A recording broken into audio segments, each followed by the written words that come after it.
Okay, so welcome everybody. Hopefully you can all hear me. I can certainly see one or two folks on camera, so thank you for putting your cameras on. It's always nice to be able to see folks. So welcome to this afternoon's launch event. Just change that slightly. Okay, so yeah, pleased to welcome you all. I'm Mark Modner from Winnie Moves, and I have the pleasure of hosting the session today, which means I can do the top and tailing and can actually enjoy the presentations we've got planned for you today, and as hopefully as much as you will. So it obviously is a launch event, and but whilst we're keen to share details of the support available through this Worcestershire County Council and ERDF funded programme, we've designed the session to be pretty informative and hopefully useful in its own right. So for that reason, I'm pleased to let you know that two of our technology specialists, Emily Whitehead and James Pennington, will be joining me alongside Ellie Brown from the council. And the aim is they're going to be sharing some invaluable tips, techniques and insights. We'll let you be the judge of that, but I've seen them before and I know that they're very knowledgeable and have some really good stuff to share. And we'll focus very much on digital marketing, how that can help you increase sales and reduce, but also how technologies can help to reduce costs as well. And a lot of what they share you'll be able to use in your businesses pretty much immediately.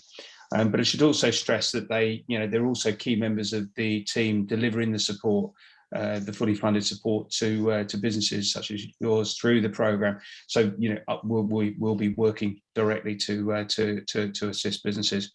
We decided, because interesting times, I think, for everybody, with the coming out of the, hopefully coming out to some extent of the pandemic, and others have struggled with challenges such as Brexit and what have you. So there's a lot on businesses' plate, has been for the last 18 months and continues to be. So we thought we would be quite practical today. So we'd look at sort of areas that very much about sort of generating and retaining custom, generating business and so on. So hopefully, but also as we all need to save costs, particularly as I think we're all experiencing rising costs, whether that's energy or parts or importing materials and etc. So very sort of practical and hopefully really. What I'd ask, and I think everybody's done this already, but just while the presentations are on, if you would be good enough just to mute your microphones, but happy to open those up when we take questions. And we've got regular spots as we go through where we can stop and take any questions. So feel free to add them into the chat. We can keep an eye on those, and if there's any sort of burning questions, we can stop and take those. But otherwise, we'll pick them up in different points during the presentation.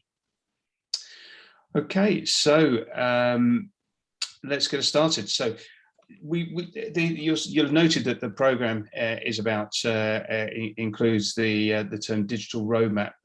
So I thought it'd be useful just to kick off with explaining what we mean by that. And in some respects, it is a slightly glamorous term for for a digital action plan, really. But it's very focused on taking a broad view of how technologies and which technologies can assist your business, whether that's about better ways of delivering to your customers, improving the experience, generating more revenues, improving the product or service that you offer to your clients.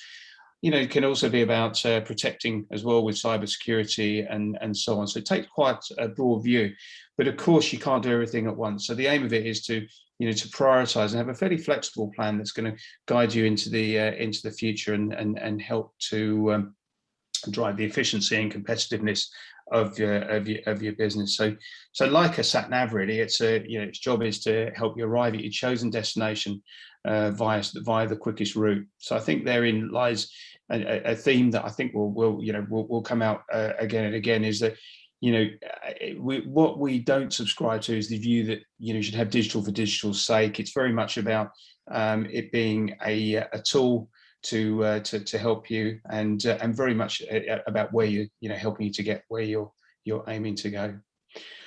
Now we could, and I think lots of presentations do sort of make a big play about why digital technologies, and I think the case is pretty well made. So we're not going to spend too much time on this, but we've done quite a bit of research into this as part of the work we do with supporting businesses, and again and again, those that adopt digital technologies effectively do see significant benefits to their business, both in terms of driving growth of sales but also improving profitability, and it also helps to drive higher turnovers and generate, and revenue per employee is a really good measure of efficiency.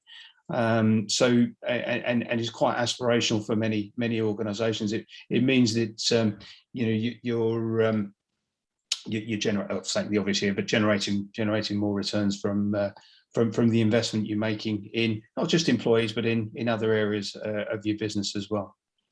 So, but rather than me sit here and preach to you about how good and how important it all is, we thought it would be better to show you.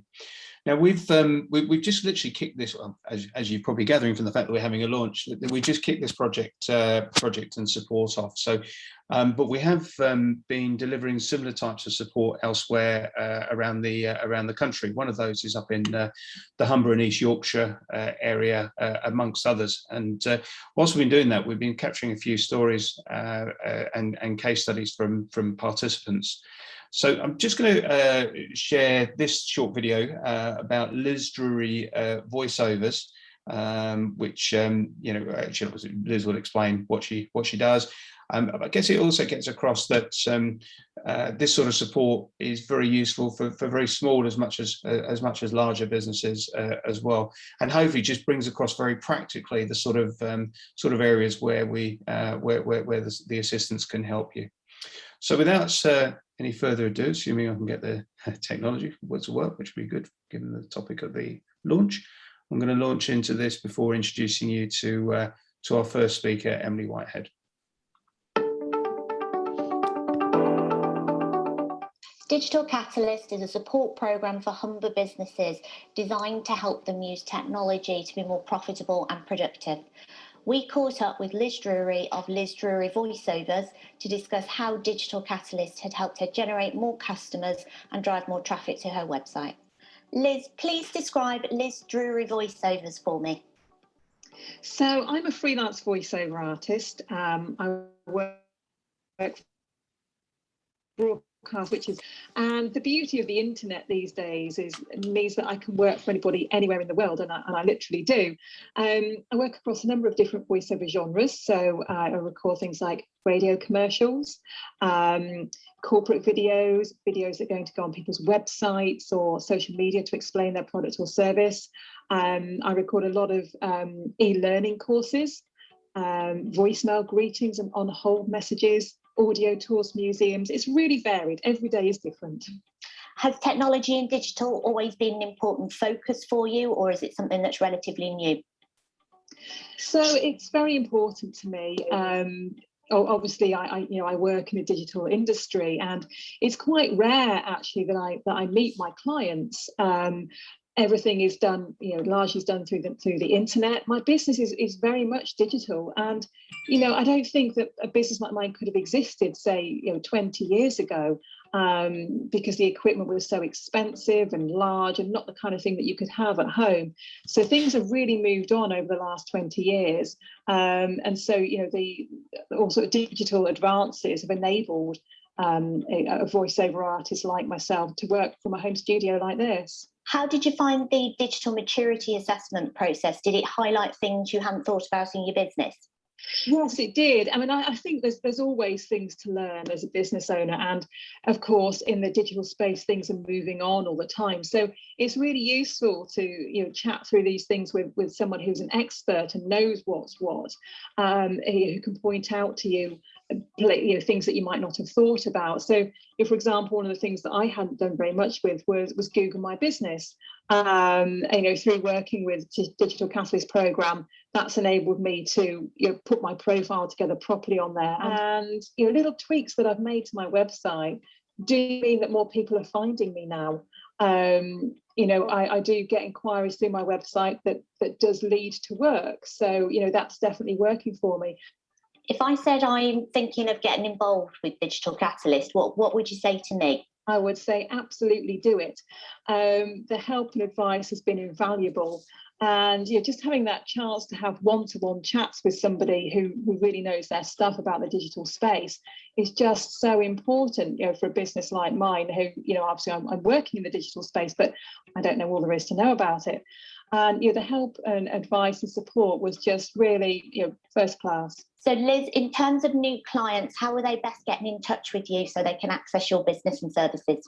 The best way is probably through my website, because there's lots of samples of my voice on there and examples of other jobs that I've done. The website is lizdrury.co.uk, and there's a contact me button on there.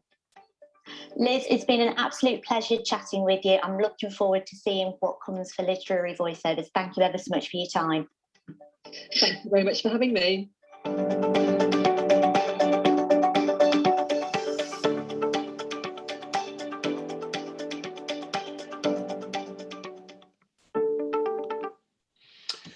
Okay, so I hope you found that interesting and useful. I mean, obviously, it's very likely a different sector and different type of work to what you're doing. But hopefully, there's some messages in there about about how this sort of support can help to drive sales and growth. So it gives me pleasure to introduce you now to my colleague Emily Whitehead. Emily has a wealth of experience of driving sales through online promotions and sales platforms, over 10 years of experience working with the tourism sector as a business owner of 2 award-winning businesses, and also as an expert providing support to other business owners, helping them to drive sales online. So Emily's delivered and worked on several collaborative funded business support projects with a wide range of organisations over the last few years, including with Staffordshire University Business School, to help develop their new Masters in Digital Marketing. So with all Emily's knowledge and experience, she's really well placed to support any small business looking to increase their sales and marketing using digital technology. So as I say, pleased to introduce you, and if you're happy for me to, Emily, I'll pass over to you now. Thank you very much. Thanks, Mark. And thank you everyone for being here today, and it's great to see everybody. So I'm going to talk to you today really about kind of value capture elements, so practical tools, techniques on how digital is being used to generate sales. And I think my little section, if you like, today is going to just prompt hopefully a few questions. It might be things you think, yeah, nodding, we're doing that, yeah, we've already optimize that area of our business. Sometimes there might be something I say that could have prompted a bit of a question. There's a bit of a Q&A later, but I hope it gives you a flavour of the types of work that we might do to start to ensure that your business is really adopting all the options, optimizing all the available functionality out there to help you achieve the growth that you're looking for. So next slide, please. So I wanted to start by talking about the digital landscape, really, because we're all very aware of how that has changed, especially in the last 2 years. Things that were becoming a trend, if you like, have really exploded. Some functionalities, the way in which people are buying, the way in which people are shopping, the way people are using online services or functionalities. And I guess for an SME, that means that there's been a lot of catching up to do. A lot of you will have done brilliant pivoting things. You will have had to really up your game, possibly in certain areas, especially in the last 18, 19 months. Some of you will have experienced some challenges in that area.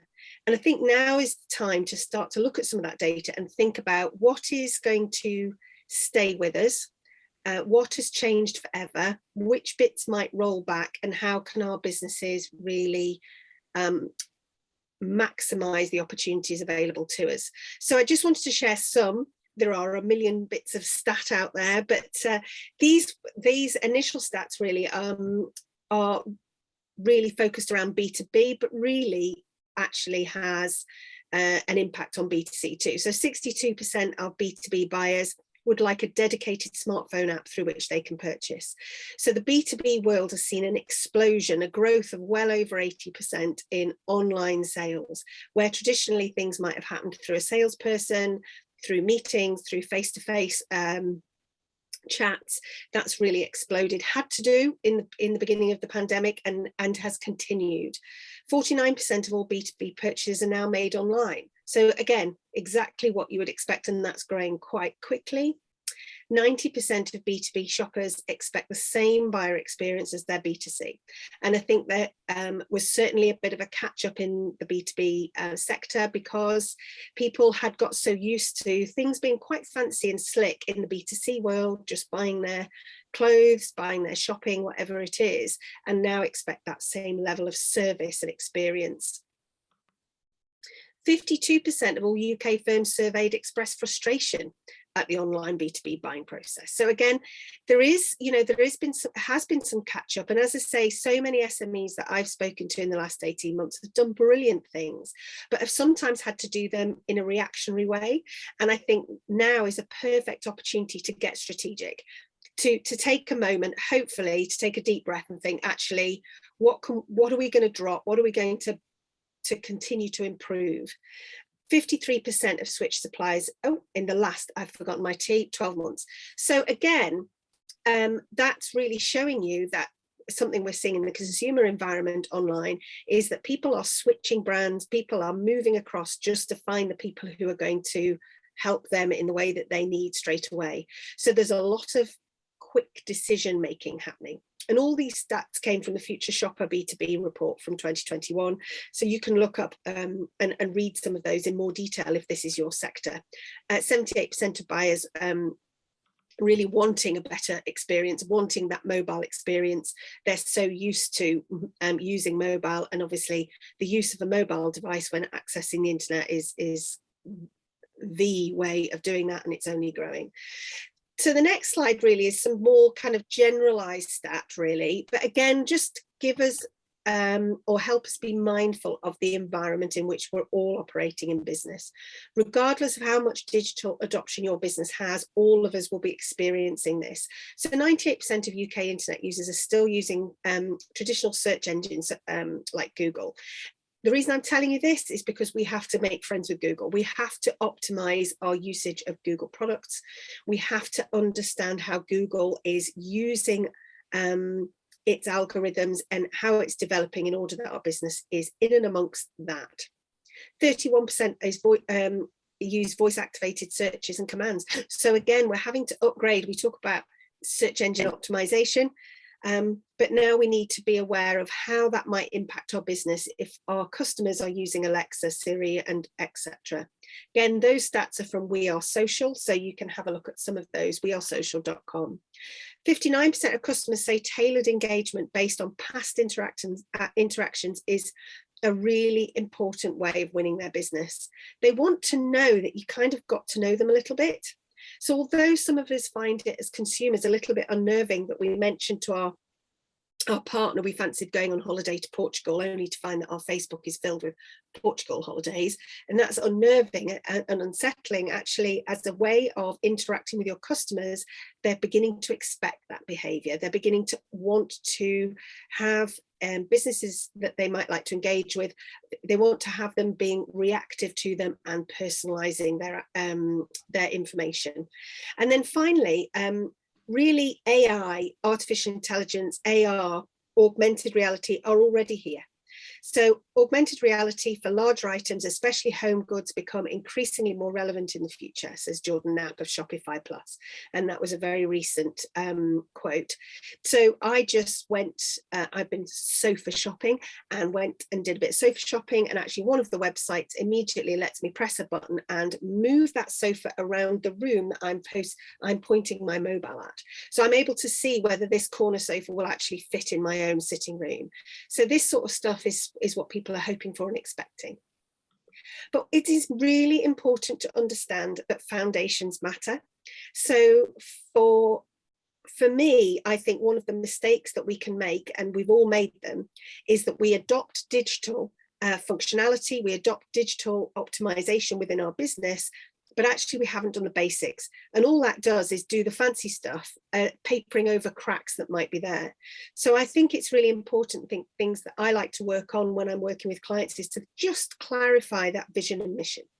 Understand exactly where is your business going now? What is the mission? Has that changed in the last 19 months? Values and purpose have never been more important. We already knew that when you look at various consumer data, people really want to work with businesses that they have value, the shared values, they resonate with their purpose. And even if your business is making manufacturing widgets that you might feel like isn't reinventing the wheel, actually your values in the way that you manufacture, the way that you look after your employees, the way that you deliver, perhaps your British supply chain, is still important, and we do need to be really mindful and clear on that. This obviously is linked to brand clarity, and again, all of you will have a really great idea of what your brand is, but have we really said everything we want to say about our brand? How do your customers, for example, see themselves in your brand? Do they feel that they resonate? Do they feel that you're on their side? Do they feel that you are a business that they can rely on, for example? So it's important too to understand your customers. How have they changed? And they will have all changed. They will have new needs. They will have faster needs. They will have, they might well be more demanding. There's loads of data out there to talk about the way in which customers are more demanding. They expect quicker responses. They might need to communicate with you in a more efficient way from their mobile, much more easily, out of hours, for example. Really understanding what the needs are of your customer profiling. And of course, there are digital insights and analytics out there that allow us to do that really easily, and for free as well, bonus. And then finally, this crystal clear value proposition. What is the value in your business? What are you offering that really helps you stand out, to position yourself away from your competitors? And can you use digital to enhance that offer? So those are the kind of foundations, but we can start to then see that there are opportunities and optimizations that we might make. So once we have those foundations in place, and that might be something that you would talk to with a digital advisor to make sure all that basic stuff is there. Then we can start to see, and this is a graphic from smartinsights.com, which is another really useful digital platform that you might like to go and have a look at, with lots of different bits of stats. And unfortunately, it's slightly blurred, but you can start to see this digital customer journey and the sorts of opportunities that are available to us. Please don't kind of like freak out. We haven't got that, we don't do this, oh my goodness, whatever does that mean? That's not to worry about.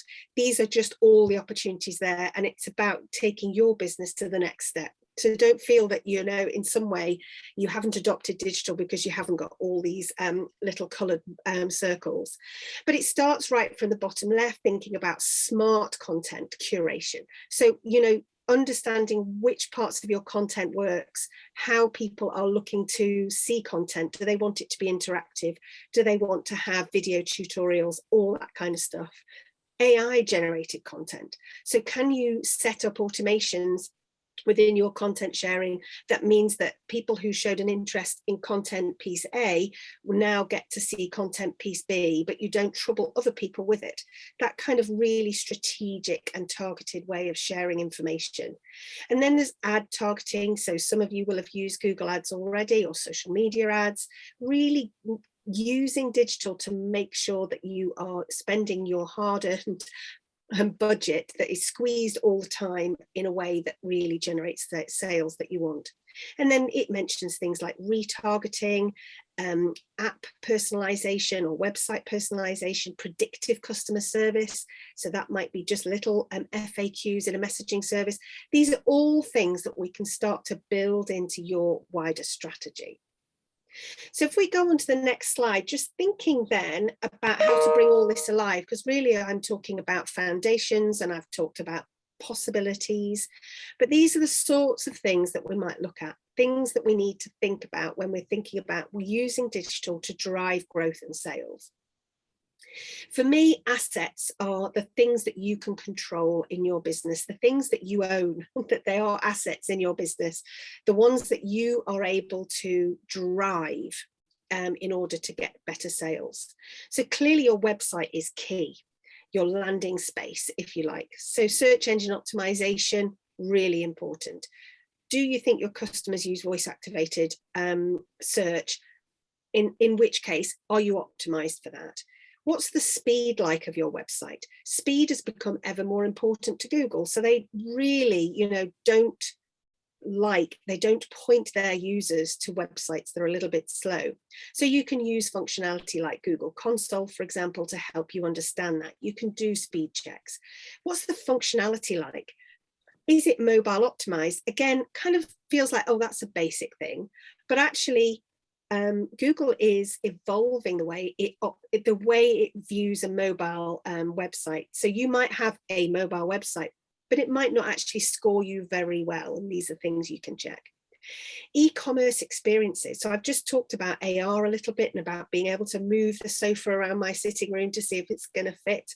Because obviously at this stage, I may well not be going into the store. I may well order it online. So they want me to be sure. What's your e-commerce experience like? Have you managed to reduce the clicks? Do people actually need to put stuff in baskets, or is there a way in which you can buy straight from the kind of presentation page?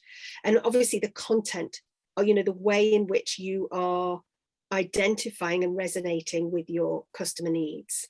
Next on from that really is email marketing. Again, this is something you can control. And I think the recent outage of Instagram and Facebook kind of reminded us that, actually, if I was running a big digital launch at this point and I'd done it entirely through Facebook for our business, then would we have become unstuck during those 6 hours? And how else would we communicate with our customers? So again, email marketing platforms, that there are fantastic digital opportunities, even for the very smallest of businesses, that allow us to capture data, to segment and target our particular types of customers within our broader list, to automate our communications so that though we are not boring all our audience, for example, with the same old information, but really building relationships and understanding what parts of our audience are doing and what they need most. Not to mention being able to link it to our e-commerce and then be able to use email marketing to prompt those who've abandoned their sales basket. Is it just me that puts things in sales baskets, then wanders off and has a think about expensive shoes? So your customers will do that, and you can link that with your email marketing. And then finally, Google optimization. So this is something that you can drive. You can't tell Google how to talk about your business and how to rank your business, but you can certainly work with Google to try and create the best possible position for your business. So that is thinking about AI, thinking about voice search and analytics data, the way in which you then might use ads, how you might manage reputation management using Google My Business, using Google reviews, that kind of thing, or other functionalities like Google 360 or whatever. So just thinking about ways in which you could optimize. And then, of course, we can talk about tools. So the next slide really shows, we've got that, sort of the kind of the myriad of digital tools that you can use. And again, I could talk about this all day, and it's important that a program like this and the way in which, and I'm sure James would agree, when we work with businesses, clearly this is bespoke to you. Clearly your strategy is unique to your business, and so we can work through that, and some of this may be relevant and some of it may not be. But it's important to think about all the different tools, the things that you can't fully control. So, you might have the most amazing piece of content out there, and then everybody moans about the algorithm and nobody saw it and you didn't get the engagement you wanted. How we can get around that and be really strategic in the way that we're using social media and sharing content. How are we really ensuring that we have good customer insights so that we can understand at which point people are losing interest or gaining interest in our products or services. And this will help really drive growth and sales, because we're not wasting our time on kind of shouting into the wind and generalized marketing, but we're able to become increasingly targeted. And, you know, the beauty of social media, and, you know, there's advantages and disadvantages, is that they do give you loads of free data about the way in which your content is performing, who is looking at it, how they reacted to it, where they clicked through. And I like this little graphic on the right. This is from Sprout Social, I think, and this gives you an idea really of what you're doing on there as a social marketer. I mean, you know, we're driving sales and we think, oh, we've just got to shout loudly on social media and hope that someone hears us and that our customers want us, but we can be much more focused. So obviously it's talking about increased brand awareness is key, and it is. This is a place in which you can help people get to know your business and your brand and build relationships with it, but then also gaining sales and lead generation that is relevant, so that you're not just saying go and have a look at the front page of the website, but you're really starting to drive them down a journey. And that's when we can use ever more sophisticated content development. So video is easy for people to produce within their own businesses. There are brilliant freelancers out there. Videos are key on most platforms, certainly. Certainly, if you think about Instagram, they've changed the way in which they want to use the platform. They announced a few months ago that it's no longer a square image sharing platform, but very much that TikTok generation, that's 16:9, where you are trying to engage people through video almost exclusively. Thinking about thought leadership, are you trying to show people your expertise? How could you do that? Does that have to be video? Can you use other multi-channel approaches? So there are other types of content, and there are so many opportunities out there that you can then play with it and get the free analytics back. So we might look at finally kind of personalizing the way in which you interact with your customers, really to have those more direct conversations. So using automation, whether that's through social media, whether that's your email marketing, whether that's the way in which your website functions, or you develop an app so that it takes people through a journey that feels personal to them. Social advertising is really powerful, you know, but we do need to make sure that we've got our messaging right. But you can, for example, quite easily advertise with a video and then retarget those audience members that maybe watched that first video more than 3 seconds or 5 seconds. You know that they must be quite interested, then you can retarget them with video number 2, for example. And all this is available to you, as well as things like messaging. Facebook now gives you a bot or a chat service on your website, for example, using a way in which you can interact. And it's not just for really big multinationals, it's really for SMEs too. And then finally, bringing all this together, what you want to do, and I think James is going to mention this too, is really focusing in on this journey, this customer journey that people are going to go through. There are lots of different terms, but effectively you're starting with awareness. People who are searching for stuff, they might have a need, they're starting to think about wanting your business, your products or services.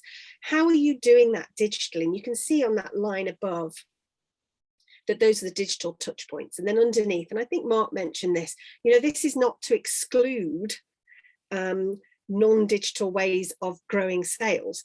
You know, sometimes an old school postcard to your key customers might just be magic because it's unusual these days.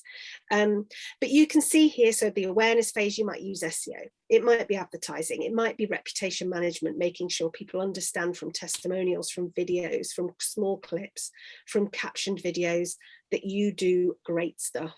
It might be a digital referral scheme so that your existing customers are able to use codes and refer their colleagues, networks and friends.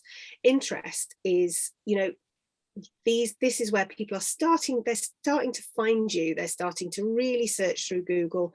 You can use all sorts of lead generating functionalities. Social media platforms do them, you might do it through your website.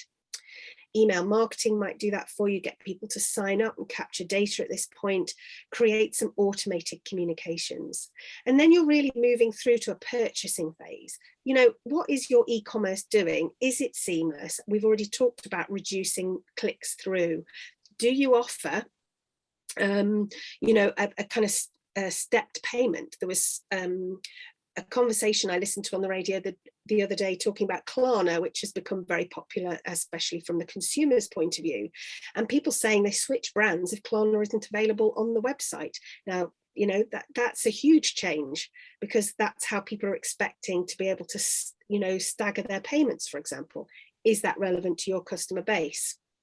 And then thinking about augmented reality to help people make that purchase decision. You know, knowing where the sofa is going to go is maybe really important. And then finally, the experiencing phase. So they've called it service and loyalty in the image, but basically it's that moment in which people are using your products, engaging with you, experiencing your services, starting to tell their colleagues, networks and friends about that. So how could you automate or improve or use digital to maybe provide exceptional post-purchase services, follow-ups, thank yous, future discounts, loyalty bonuses, support access if there's a service or a product that they might need extended support access for? And how are you going to encourage them to advocate for your brand digitally? Is it easy for them to share your business, or, you know, do they have to remember your name and email somebody? You know, fancy that. So I've really rattled through lots of some of the different opportunities available to you to really optimize or upgrade the functionality or your digital adoption in order to help grow sales. So thanks very much. And if you've got any questions, I don't know if we're doing questions now, Mark, or right at the end, I'm more than happy to try and help. Yeah, I thought just to include a few breaks as we go through to take any questions anybody has. I don't think there's any in the chat at the moment, so feel free to do that. Or I think you can, Jen. I think you've raised your hand. So if you're happy to unmute yourself and ask away, you'd be very welcome. Yeah, no problem. Thanks for that, Emily. I suppose my question goes back to the very first slide that you put around kind of business to business customers. It does seem like that is mainly focused towards product-based business to business customers, because we're quite an involved service, and I don't actually know how anybody would buy off us. Like, they can buy our online training, and we've got some products that we can sell online, but I'm just, I suppose, struggling to understand how they would buy most of our core services, because we're consultancy, so you have to discuss what they need in order to sell it to them. Does that make sense? Yeah, I do understand that. And obviously for me, kind of like, I'm doing consultancy as well, and my business does that. So finding ways in really understanding what your customers need and how quickly they want a response. So it could be a little chatbot FAQ. It could be a lead generation where you're asking them a bit of a quiz. I was talking to a client not so long ago who offers kind of business to business services, and she was using a new CRM system, and she had created a contact form, and rather just than, you know, your normal name, email and a message, she asked a series of quite fun questions, searching little boosty questions, and you're nodding and it might be something you've already thought of. And what that did is it not only gave her a load of personalized information with which she could really close the sale, to use old-fashioned terms, quite quickly with a new client, but it also helped the client get to really understand what that brand is and the way in which she likes to work, which was quite an irreverent kind of chatty kind of feel in the way that her business was. And just that kind of, and then there was an opportunity to sign up and immediately get useful top tips and ideas, because I guess for a business like yours, potentially it might not be a quick decision. We buy bread every day and that's a quick decision, but sort of employing the services of a consultant, which might feel like a big spend for a client for the first time. It might take them a while. They might sit on that customer journey for quite a long time. So ways you might keep them on that customer journey, and give them top tips, ideas, little bits of information that keeps them warm from a warm leads point of view, until they feel confident that, you know, they're going to dive in and buy one of your packages. Yeah. I think, yeah, so we've just discussed like what we call a readiness questionnaire, which gets them to, yeah, so it's actually just giving them something more to do on the website other than just fill in a boring contact form. Yeah, and just being really innovative with that, and maybe finding ways in which you might use digital to start a conversation more readily, without them feeling like they've got to commit when they haven't fully discussed the price or got to know you enough, which might be barriers to sales. But I hope that kind of answers your question a little bit. Yeah, lovely, thank you. Thank you. Thanks, Jen. Thanks, Emily. That's great. We will also stop again at regular points to take further questions. So feel free to, as I say, to drop those into the chat, or just ask away when we stop. I was going to show another case study of a different type of business now, but conscious just maybe of time. So I think if we've got time, I'll come back and perhaps we'll leave the session with the video if there's time. But I'd like to move forward and introduce you to our second presenter today, James Pennington. So James also, like Emily, very experienced, over 15 years of experience in the application of technology to help drive company growth. He's helped businesses develop strategic and technical operations and helped them to build a successful e-business and e-commerce strategies. James, director of a successful small business in his own right, providing business and IT consultancy services, and very much sort of focused on delivering and developing both strategic and strategy and solutions that fit business objectives. So it's about providing, platforms for efficiencies and growth, whether that's through implementation of IT systems or focused digital activities to enhance customer interactions.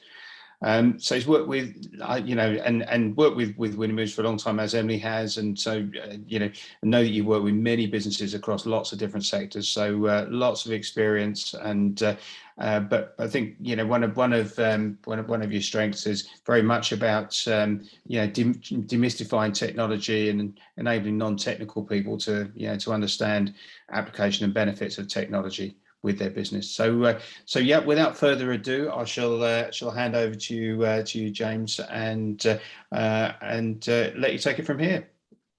Yeah. Okay. Thank you, Mark, for that introduction, and thank you, Emily, for setting the scene around the digital marketing, the digital reach aspect. I'm just going to pick up on what we're going to go through now. So I get to do the flip side of that and sort of start talking about the business operations and how we can actually use technology, internet-based, web-based technologies to start looking at how can we change the way the business works in order to improve the efficiencies, to make us smarter, quicker, more efficient, reduce costs, etc. So if you have the next slide, Mark, that'd be good. Okay, so just to follow on from what Emily's just said, to put in perspective, as organizations, and bear in mind, I'm talking to a lot of them and working with quite a lot. In the UK in 2020, we spent around £15.6 billion on just trying to reach the customer. So our digital marketing activity is where we put a lot of focus. Now, obviously, I'm going to talk about technology operationally. So, this is where we're spending money. We're spending around SEO. Next slide, Mark, please. So all of these type of things, Emily's just covered extremely well. If you can go to the next one. Customer journey, the advocacy, the getting the customer in. But what I want to pitch to all of you is we shouldn't just be focusing on how do we reach these people. We need to take a stepward look and start to go, well, is there something else? Reaching customers is great. But in reality, if our business operations cannot support the extra traffic we're driving, we're missing an opportunity. And that's where digital and e-business technologies really do start to play. how can we make sure we're passing information correctly? Emily briefly touched on there in the conversation with Jen about CRM systems. Where do they fit in the bigger scheme of things? We can take it to use leads and capture the leads that come from our digital marketing. But in reality, it's the tool we use to understand the customer, and we can gain so much more information about how can we use this information to keep them coming back and forth around that buying cycle. So, next slide, Mark. Business operations can be the breaking point of how we work with customers. Are we handling data well? Are we communicating well in the organization? And if we don't look at where technology fits there and how it actually helps us work on the process level of how we work day in, day out, handle tasks, do simple jobs, then our digital marketing can be completely wasted, because the operations of your organization do not have the ability to actually sustain and keep the customer engaged and provide the experience that's important. Next slide, thanks, Mark. So one of the things I find when I'm working with clients, and obviously through this program and other programs in the past, you know, working with the clients and helping you take your business forward is what we're engaged to do. So if you have questions about your business, you really should be trying to engage with the program that's going ahead.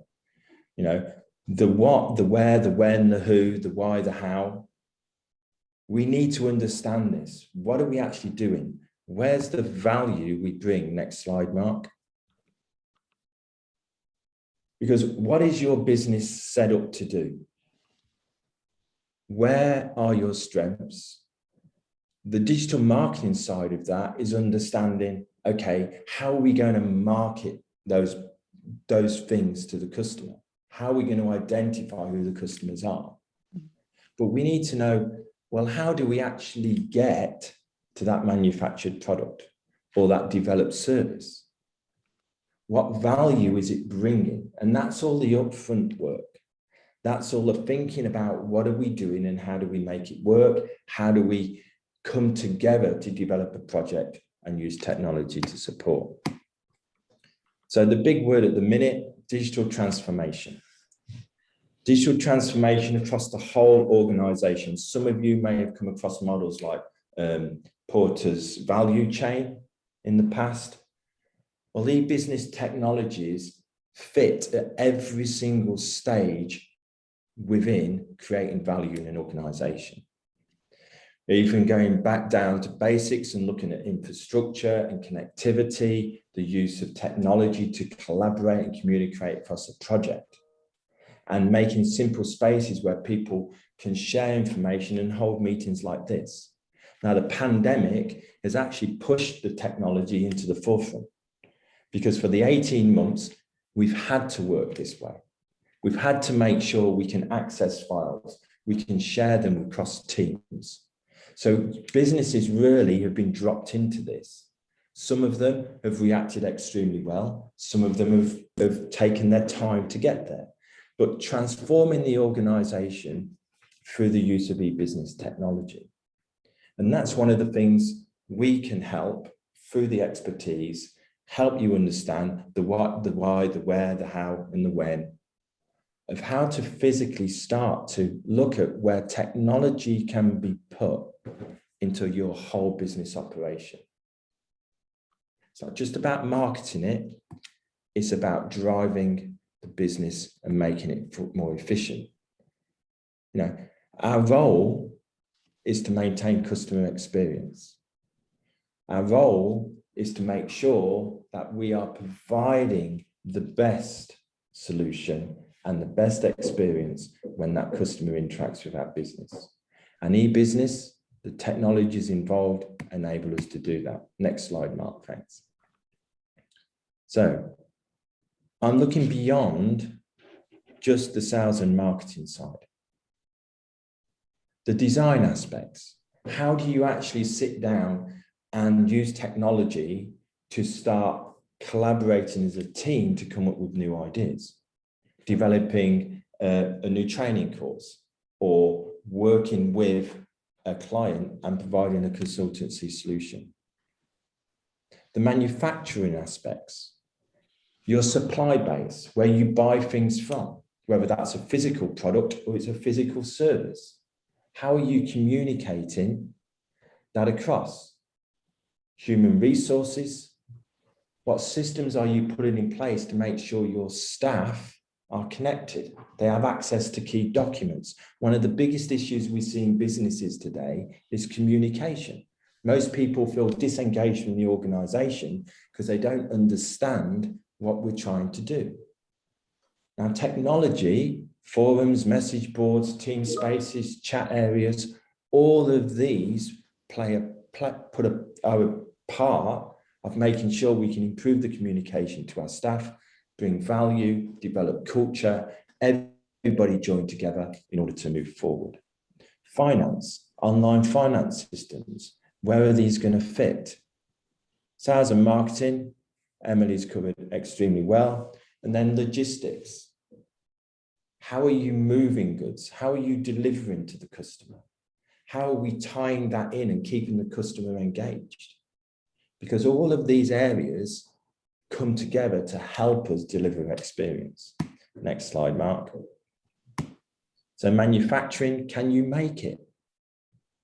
If you do digital marketing, you will see increased interest. Can you deliver? Can you physically make the product or supply the consultancy service on the leads that are generated through your increased marketing? I've seen lots of companies in training courses and on one-to-ones where they start talking about generating leads through digital, which is, send out the paid ads, put the Facebook ads up, do this, write a blog, get traffic. Capture the leads then becomes another issue. Can you physically deliver? So very often the question is, if you were to get 5 more leads next week, can your business physically deliver? When would the start date be for the first one? If we're talking 2 or 3 months out, that means you've got to sort out your operations in order to start actually benefiting from the increased marketing. Because if you don't get it right, the customers have a poor experience and then they start posting that online. Next slide, Mark. Logistics, getting things to customers on time. Again, supply chain management systems, linking tools together, just simple passing information of orders electronically to customers. Simple solutions. Now, e-business does not have to be majorly expensive and extremely complex.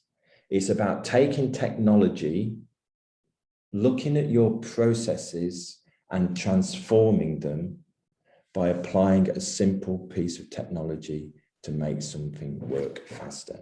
Next slide, Mark, thanks. Staffing levels. Is your business set up for growth? One of the things we do on the program, next slide, Mark, is next slide, top. Customer relationship management, staffing levels. Have you got the people to provide good service to your customers?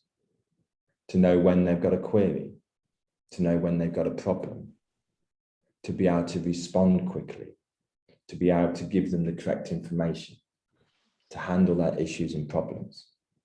CRM systems today, very easy to implement, very easy to get hold of, lots of them available. HubSpot, vTiger, Salesforce, okay, all valuable tools for small, medium-sized enterprises. Next slide, Mark. One of the tools we use quite often, this is called an orbit diagram.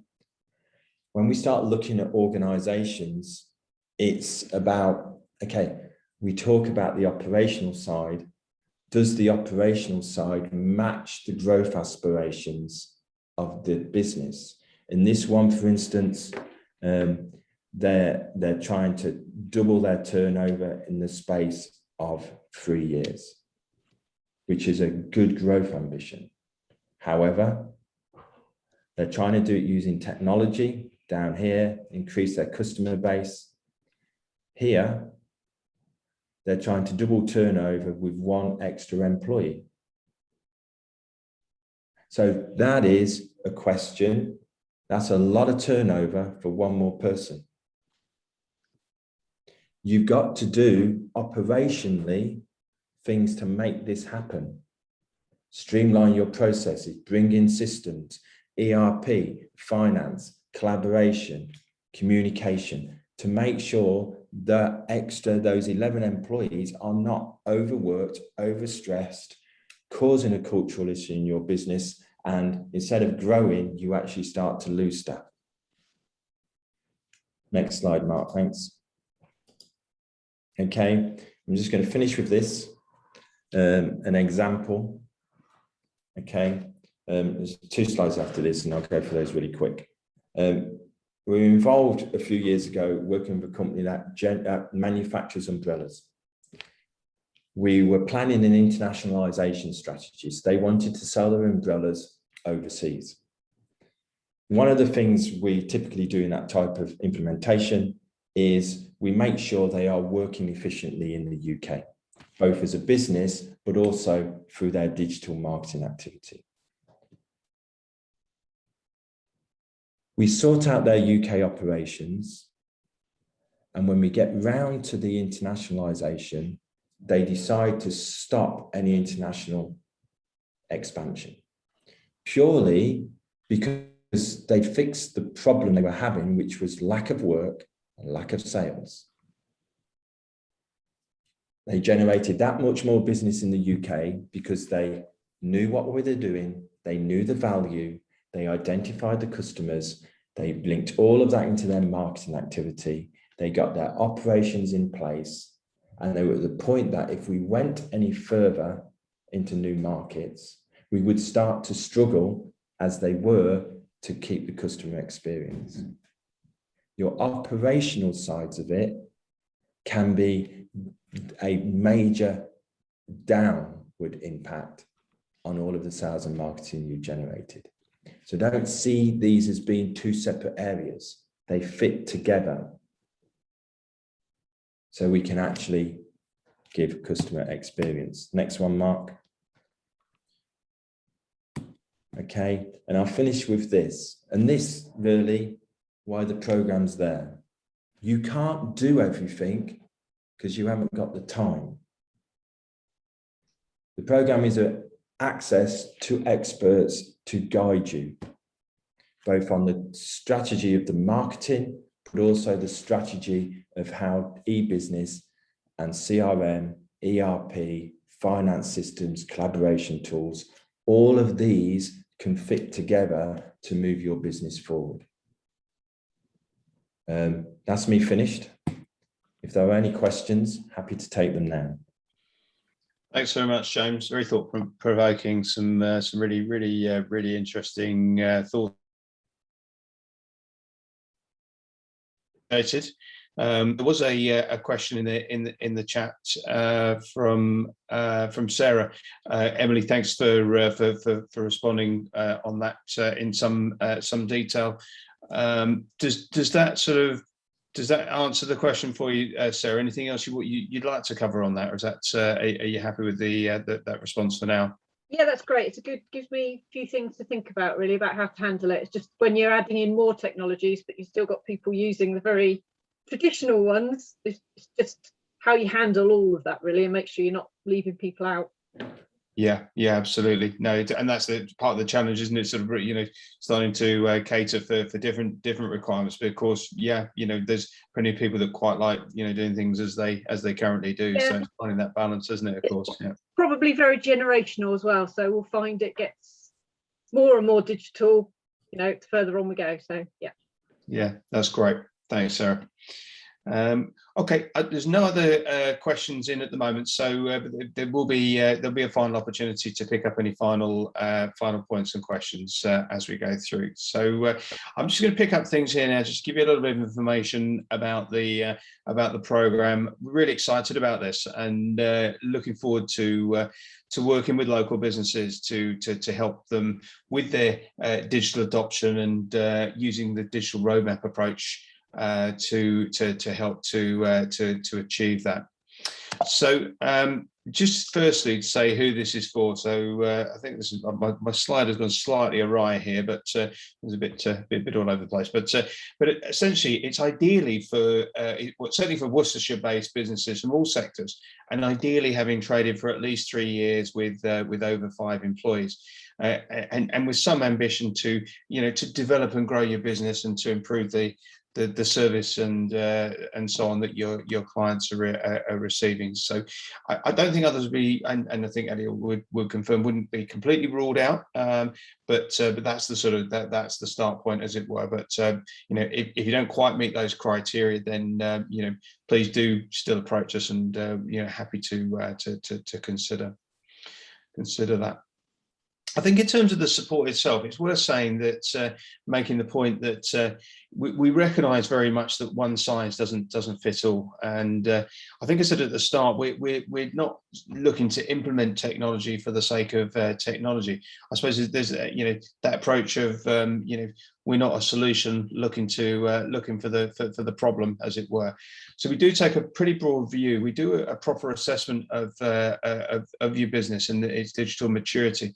But I think you can't, without the context of understanding your aspirations, current performance, what have you, we can't provide proper advice. Otherwise, it's just sticking plasters to solve sort of immediate problems and what have you. So the intention is to take that really good broad view through our technology experts, understand where your business is at, and then I think we have a good base then to work with you on the digital roadmap. So it's important to say there's no allegiance to any particular technologies or any vendors. We literally just look at ideally what's the most cost-effective solution for your business that will have the greatest impact. And the process that goes with that is it aims to help to achieve it. Made the case at the beginning for digital technology adoption. As James rightly said, the last and I think Emily did as well, the last 18 months, 2 years has only seen an acceleration of that. So if the case for adopting digital is so strong, why isn't everybody doing it? And there do still remain, common barriers for businesses to adopt. So, there's things like being aware of what are the benefits and the opportunities. As James said, there's only so many hours in the day. You can't do everything. So hopefully, where we can help is to help identify some of those opportunities and options for you, and look for technologies that can really add value. Other areas that are a problem is things like legacy systems. So how do we integrate new applications, new technologies with existing systems and processes, and actually overcome perhaps in the past experiences that haven't been as fruitful as would have liked. And then this depends on where your business is on the digital maturity journey. Is if you're at the start point, where do you start from? And even I think if you've got you have some established systems and what have you, is then what's your start point to then move forward again from. It's also all of us are concerned about this. If we're going to invest time, we're going to invest our capital on investment in different systems and technologies, and we want to make sure we're getting a decent return and gaining some tangible benefits. Stating the obvious, but at the start there is it can be something of a leap of faith. So again, hopefully the experience of our team can assist with that to as they've seen it many times before with others. It's also about having the skills and the confidence within your teams And as I've alluded to before, previous adverse experiences in many cases where, the right solution hasn't been adopted, and some of the potential things that could go wrong from there. I think it's also the ability to specify requirements, because it's a little bit of an art in terms of really understanding and being able to articulate what you want from technology or particular technologies, and also the where you've got existing systems where the benefits aren't being maximized. So we've all got, the great example, of course, is Microsoft Excel or Word, where there's a myriad of different sort of excellent functions, but most of us probably only use a fairly small proportion of what's available. Other concerns and barriers are, ongoing investment. What is it going to cost me to keep with this? Are there going to be necessary upgrades and further costs down the line? How long will I need to stick with this? How easy would it be to move to something else? So all of that, all barriers, all potential headaches that stop progress. So. But there's, as I said, there's great reasons to adopt digital, and we now work with thousands of businesses directly, and the sorts of things, the reasons they're wanting to get involved is, and again, probably stating some of these are state the obvious, but looking to reduce costs and to manage overhead, protect and increase existing sales and profits. But also, and this links a lot to Emily's presentation, is about it's about retaining existing and finding new customers.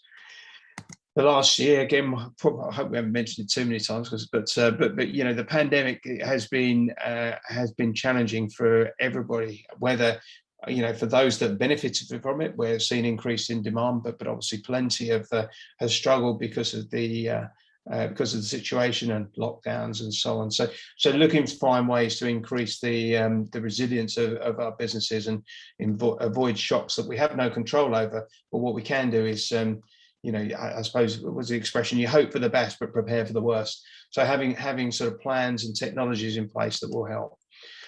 To make business more agile. So having that ability to move away from being the inertia that many organisations perhaps do have, to be able to pivot. And look, many of you have over the time, over the last period particularly. It's interesting in terms of lots of research suggesting that staff, particularly maybe sort of younger generations, but certainly younger generations than I anyway, but do expect now, and I'm sure pretty well, everyone, lots of other people do, but looking to, they're attracted to organisations that have embraced technology and are up to date. Other reasons, of course, businesses want to remain competitive, and to be able to do that, to enhance existing offerings. It's also about standing out from the crowd. You get great examples where things like augmented reality can be used to. There's the wine bottles where the Australian wine, where you can get an app, point it at the label, and brings to life a story of particular of people that sort of were sent to Australia, and their particular story, all about sort of building brand loyalty and bringing things to life, just being slightly different. But all of that stuff is not as far away as you might think. It's not quite as hard as some would imagine. Okay, so where can we actually help? Well, again, I've said at the beginning, there isn't but a lot of the work we do tend to be sort of technologies that people will be aware of. We can also help with some of the more emerging technologies like Internet of Things, big data, and so on. But most of the focus is on at this point is largely on sort of known technology. So helping with the digital marketing strategy, implementing CRM platforms to understand customers better, using online accounting to control costs and understand, be right on top of the management of accounts, creating social media campaigns. I guess that's somewhat a natural fallout then from the digital marketing strategies and so on. Automation, so looking at driving efficiencies, moving operations to the cloud. So more and more businesses are moving away from having the big server in the office and taking advantage of the sort of flexibility and the enhanced functionalities you can get from cloud-based technologies. And linked to that, then looking at things like broadband. So, do you have the right broadband to be able to take advantage of cloud technologies? And then using data. So I mentioned big data, but actually, just being able to use what information you capture about customers' buying habits and so on, and things like how that can affect pricing and so on. Of course, perhaps the less glamorous part is is making sure you're cyber secure. We deliver quite a lot of webinars over the last period about this, and quite soberingly, you're actually, as an SME or any business, more likely to get hacked than not. So more than half of businesses are going to be attacked at some point or another. And apparently, the average cost per UK business is now £2,500 a year. Doesn't sound a huge amount until you take into consideration that there's about 6 million entities out there, and it takes the average across them all. So, I'm not too bad at maths, but I haven't tried to work that out. But it's I think it's fair to say it's a fairly big number. We can help with things like websites and e-commerce platforms, the sales platforms, and so on, and things like adopting stock management technologies and so on. So. There's in a nutshell, the support involves working with experts like James and Emily, could be James or Emily, but we have a team. They will provide you with up to 15 hours of fully funded support, so no cost to yourselves as a business. Always think that's great. It's nice to be able to say it's free, but it's nothing's free, is it? It's you still got to make an investment of time to get the most out of it. So we're not sort of working on the basis of that's how you should do it for that reason. You should do it because the support is going to be absolutely fantastic and will move your business forward, which it will do. There's also a range of theme masterclasses we will be providing on different key topics around digital, which you will be eligible for. And we're looking to run a couple of small technology showcases to find out about some new technologies. That'll be pretty interesting stuff, hopefully, and also to enable you to test drive different solutions. And also beneficial, I think, obviously, the support we provide will almost create, we'll have a plan of a prioritized plan of technologies going forward. That might change over time, but hopefully certainly the first period, the first year or so, be pretty specific in terms of what's agreed. And really pleased that linked to that, there is grant funding available to help implement some of the solutions that you find. So there's a contribution from European and Worcestershire County Council sources to help contribute to the cost, so take away some of the pain of implementing. It's a good opportunity for me just to introduce and to hand over to my colleague Ellie Brown on the project. Ellie's our project manager at Worcestershire County Council, and just can share a little bit more about the grant funding available. Ellie, if you're happy with me to pass over to you. Brilliant. Yes, thanks, Mark. Hi, everybody. Thank you for joining today. As Mark said, I'm the project manager for Elevate Technology based at Worcestershire County Council. I think I've spoken to most of you already by this point, but it's always good to be able to put a face to a name.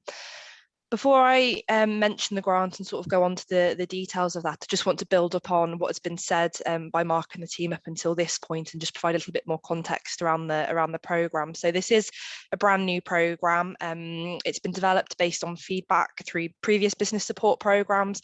Some of you may be aware that we had a cyber project 3 years ago within the council, and based on feedback from that, and obviously the changes of circumstances over the last 18 months, 2 years, things have pivoted pretty quickly. So based on sort of data we've collected in that time, we found a real need for this sort of business support and to really drive forward technologies and growth. So that's why this programme has sort of been developed, and we're launching it today. So I'm the sort of day-to-day contact for the programme and any kind of questions that you might have about it, and also through the application for the business support and the grant application processes as well. And then Mark and the team here, you know, we're really fortunate to have such specialists on board delivering the programme on our behalf. So they'll be the ones that will be providing that expertise.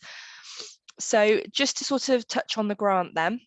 So the grant is tied into the support. It's not available independently of the support. So if any of you have previously been through our ERDF programmes, that might be a little bit different compared to what you've seen previously. So following the completion of the 12 to 15 hours of consultancy that you've had with these guys, there is the opportunity to then apply for a 40% match funded grant. For those that aren't familiar with match funding, what it means is that, I'm going to use really easy maths here for me. What it means is if you've got a total project of £10,000, we will provide 40% of the funding up to £4,000, and you would match with 60% of funds, i.e. the £6,000 yourself. The minimum grant value is £1,000 and the maximum grant value at this point in time is £4,000. Just on match funding, again, just for those that aren't familiar with the RDF funding and the process, the projects would require a 100% upfront input from yourselves initially. So in sort of basic terms of the process, once you've submitted an application, it would go forward for appraisal. The project would then hopefully be approved, at which point you'd be able to make the purchases for your products or services, or whatever it may be. Once you've purchased those and received those, you would then be able to claim your grant, and we would reimburse you the 40% of your sort of total agreed project costs. Just in terms of what the grant can and can't be used for, so we have got a capital and a revenue element. So this means that, you know, when looking at kind of CRM systems, looking at software, we can contribute towards costs of implementing new systems. Looking at, say, inventory management systems, it could be the physical equipment that's required on the manufacturing floor, as well as the software to talk to it and make the systems talk to each other. We can look at both the equipment and the sort of software side of things. One thing just to flag, and I think it will be probably a big question considering the nature of the sort of services that you'd be looking to potentially purchase. The grant funding can only be used for what we call one-off costs, not reoccurring costs. So what that means is, whilst we can contribute towards, say, software costs, we can't contribute towards ongoing licenses. So we couldn't pay for, say, for example, a 3-year subscription, for example. But just to give you an example, on simple terms, Microsoft Office, for example, has a lifetime option and is often considered acceptable through ERDF funding because it's a one-off lifetime purchase.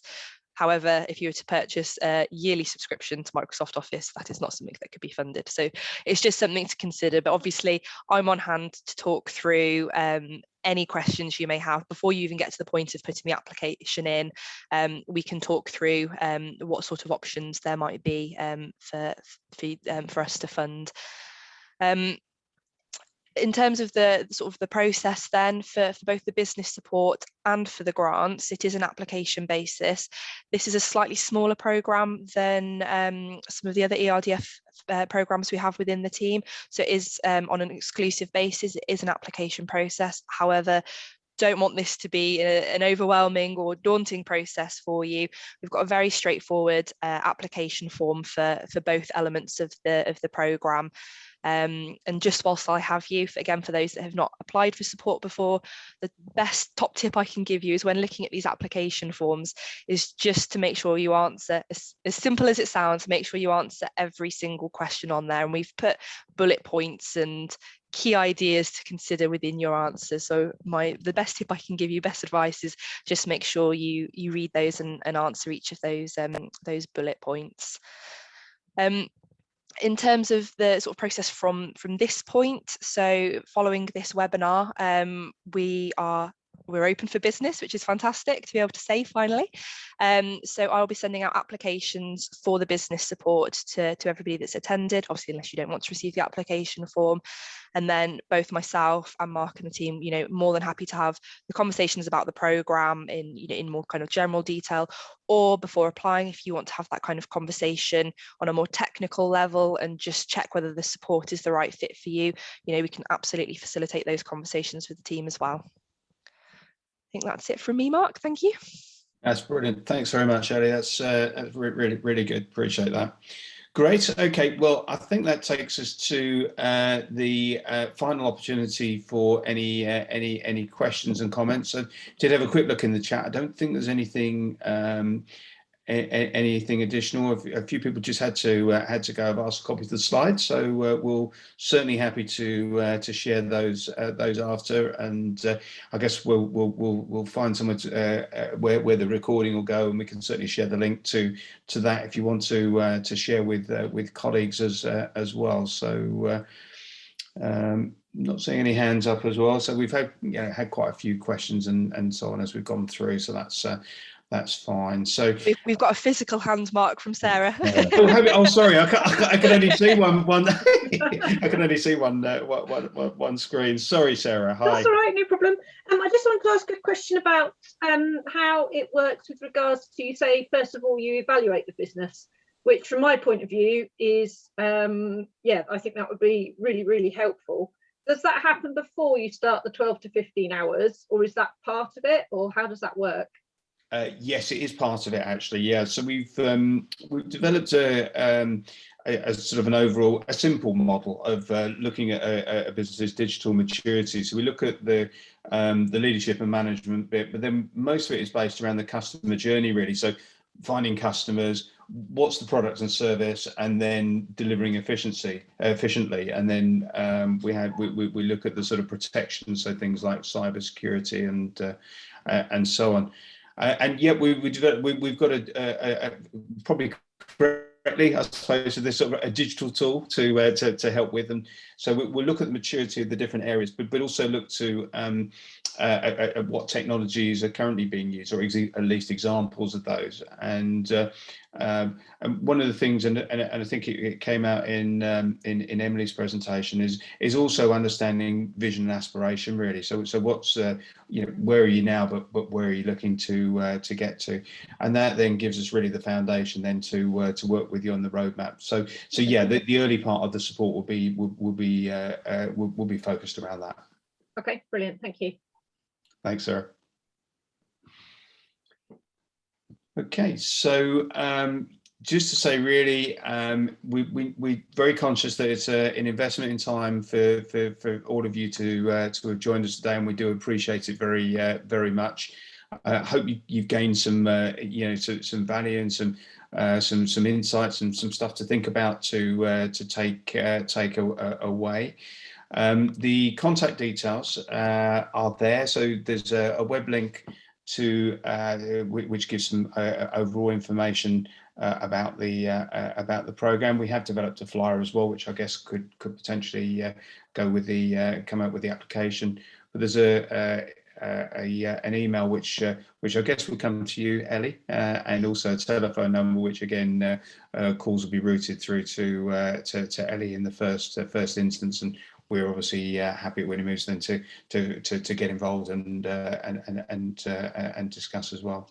Yeah, so, just with those contact details, for the website, the web page, the digital leaflet is embedded on that page. So if you did want to have a look at it, it's on there. I think because I've sent out the Zoom link this morning, you'll all have my direct email address.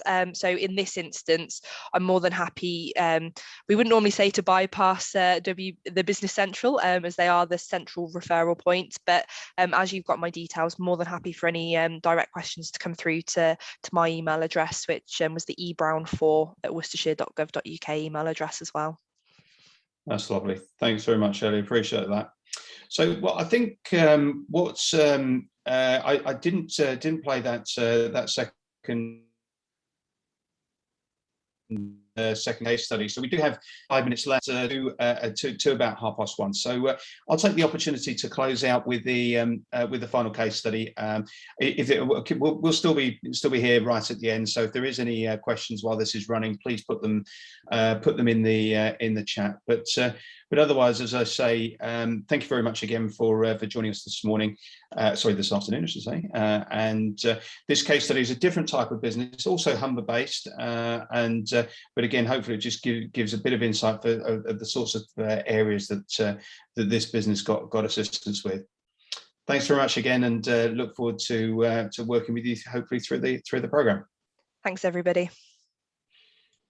Sorry, and just before I do put this on, I should also say thank you very much to obviously to you, Ellie, but also very much to James and Emily. Emily, you battled through. I know you're not feeling very well, and you've battled through. So really appreciated you going the extra mile, but both of you for presenting on the webinar today. Okay, let's get this started.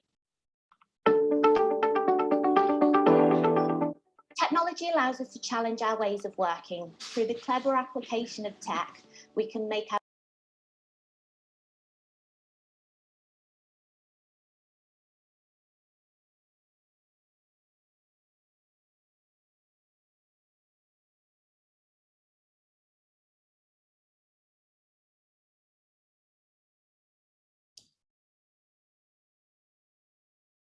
Mark, I've lost the video and the audio.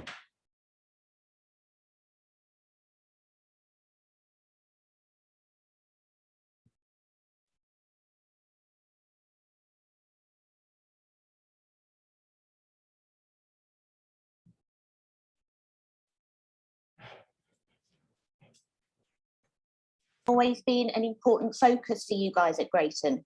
Sorry, I think there was a problem with the sound. Let me just start it again. Businesses that we deal with Can make our business processes more efficient and effective, and more easily manage teams where remote and flexible working has become the way of the norm. We caught up with Richard Marshall from Grayton to find out how Digital Catalyst had supported Grayton and the benefits that had had.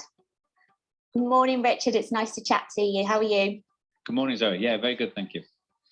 Good. So please tell us a little bit about Grayton. Describe your business for me. Okay, well, Grayton's been around now for 29 years. We're based in Barton-upon-Humber, near the Humber Bridge, and we are a mechanical and structural engineering company, and we support the businesses, the large UK businesses. We like to say that we support the companies that build Britain. And has technology and digital always been an important focus for you guys at Grayton? Oh, no, not at all. When you're dealing with the businesses that we deal with and the structures that have been around maybe 50 years, the old-fashioned industries, as a lot of people call them, steel and cement, we've not changed, or we hadn't changed probably for 20 years in the way we dealt with things. And how did you find the digital maturity assessment process? Did it highlight additional things that you hadn't thought about? How would I assess that? Mind-blowing was the words that I would use. The opportunities that we are not using. And again, it's not something I'd thought about, but being asked those 10, 15 questions about what do you do as a company? What do you do as a company? I found myself ticking all the boxes that said, we don't do anything. We don't do that. That's not the way we work. And so the opportunities for huge.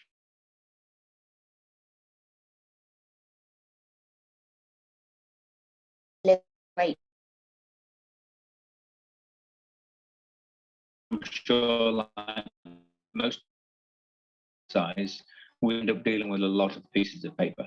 What this has done as a quick win is enabled us to bring in scanning technology, which has been around for a lot of years, but as part of our processes, it's putting barcodes on information that can then scan. The scanning will then automatically file information where it should be. That will then get filed in a cloud, whatever that is. And then I would be able to access that data for the next 10 years, rather than go into the car park and look for it for the next 10 years. And whilst that may, as I say, be simple, it's very effective in the fact that I can get my space back, and I can start utilizing space that I pay rent on for being part of the business rather than being part of the storage. So if I support under Digital Catalyst, what would you say to me? I'd say, why not? What's to lose? When I got involved, I think the one thing that happened to me straight away is I became consciously incompetent. I lived quite happily being unconsciously incompetent. What I don't know, I don't know. But when ThinkCloud sat me down and explained the things that I could be doing better, I suddenly became consciously incompetent and wanted to do something about it. But the choice was still mine. If I chose to do nothing, but at least I was aware that there was alternatives available. And what's next for Grayton? Where can we see you going onwards and upwards? We're now using a lot more Teams meetings. We're having a lot more communication with what we would normally class as face-to-face, everybody in a room together, but now we're face-to-face across the country. And the communication that we're able to do now means that the company can move faster than it's ever moved before and communicate good ideas.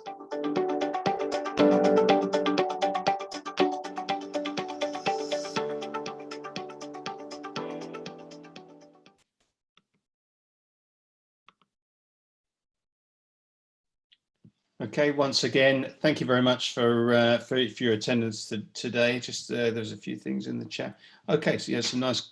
Oh yeah, sorry, the muted. Yeah, hopefully it came across okay, and some nice feedback. Thank you very much to Sarah and to Matthew, and yeah, look forward to hopefully working with you. Thanks very much again. Thanks for attending, everybody. Really appreciate it, and good to see you.